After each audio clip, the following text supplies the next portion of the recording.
Assalamualaikum teman-teman, jumpa lagi di Ngulik Pak Hidulan. Di video kali ini, tim Ngulik Pak Hidulan akan membahas tentang sejarah kampung Jawa yang berada di Pajampangan.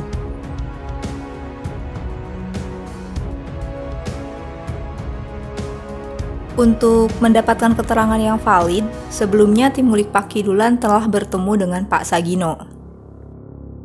Beliau adalah seorang dosen dan merupakan generasi keempat dari leluhurnya yang merupakan orang Jawa asli yang ikut dalam rombongan transmigrasi pada era kolonial Belanda.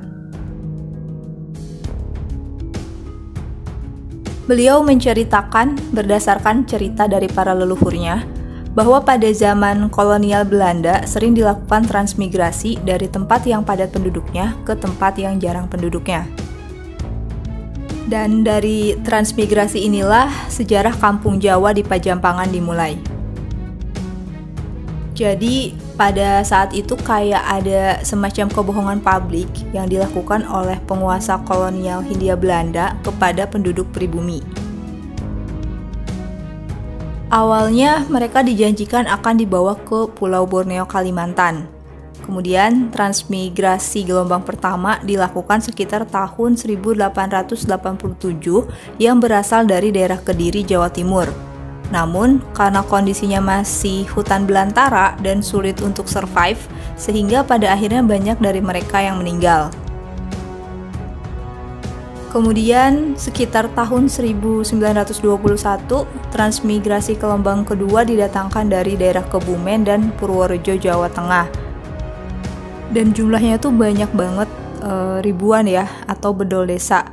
Dari Kebumen ini termasuk leluhurnya Pak Sagino, dan leluhurnya ini termasuk yang bisa bertahan atau survive sehingga terbentuklah kampung Jawa seperti sekarang. Leluhur Pak Sagino menyebut daerah Jaringau dengan sebutan Boroneo atau Tanah Boroneo. Karena dalam bayangannya mereka akan dibawa ke Pulau Borneo, Kalimantan, tapi nyatanya malah dijadikan buruh perkebunan oleh VOC. Pada saat itu, para transmigrasi dari Kebumen dan Purworejo ini mereka sangat terisolasi di tengah hutan. Sementara penduduk asli atau suku Sunda mengetahui ada masyarakat di tengah hutan. Namun karena jalur interaksinya terhambat oleh sungai besar, yaitu Sungai Cikarang, yang mitosnya tuh angker dan juga banyak buaya, sehingga menyulitkan mereka untuk bisa berinteraksi. Tapi karena ikhtiar manusia, akhirnya lambat laun mereka dapat menyeberang, sehingga terjadilah komunikasi dengan penduduk asli yang berbahasa Sunda. Kemudian barulah diketahui ternyata mereka bukan dibawa ke Pulau Borneo, Kalimantan, tapi ke Jaringau, Tanah Priangan.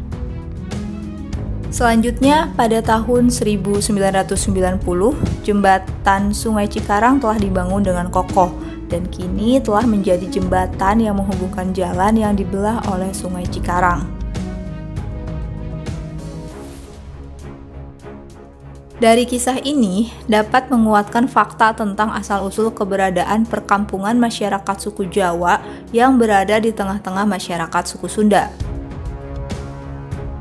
Komunal Jawa hampir tersebar di 5 desa, yaitu di Gunung Batu, Pangumbahan, Ujung Genteng, Cikangkung, dan juga Desa Mekarsari. Di sekitar Ujung Genteng terdapat sejumlah artefak peninggalan kolonial Belanda, seperti dermaga, bunker, mercusuar, dan lain sebagainya. Karena kesulitan akses menuju hutan belantara, sehingga tim Ngulik Pak Hidulan kesulitan untuk mendapatkan bukti sejarah lainnya.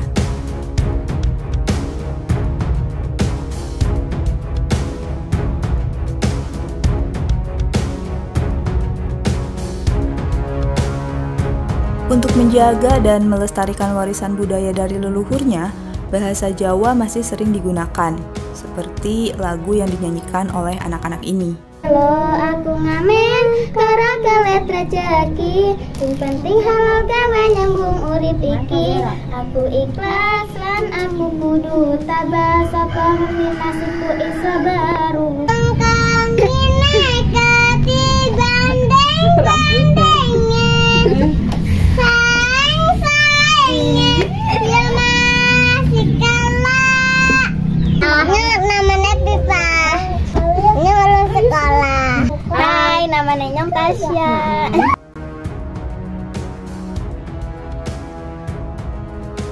Selain itu juga, kesenian kuda lumping masih sering digelar di acara perayaan-perayaan.